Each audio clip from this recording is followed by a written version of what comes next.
直接飞啊！这哥俩准备干木2罗，但龙哥有在做支架，我操，猛神！这中路烟散了，给我把他对着中路这边看了一眼，感情在马路中间怎么跟对面打，也没人帮他动歪踢的公主房，太自信了，兄弟！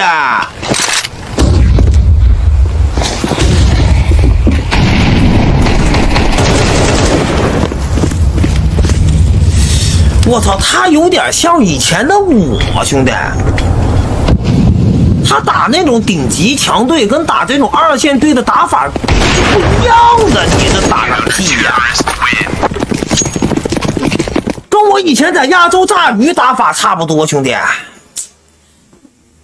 跟我以前在亚洲炸鱼的时候啊，打职业时候在亚洲炸鱼差不多，然后一到国外他妈遇到白皮，后把直接尿了。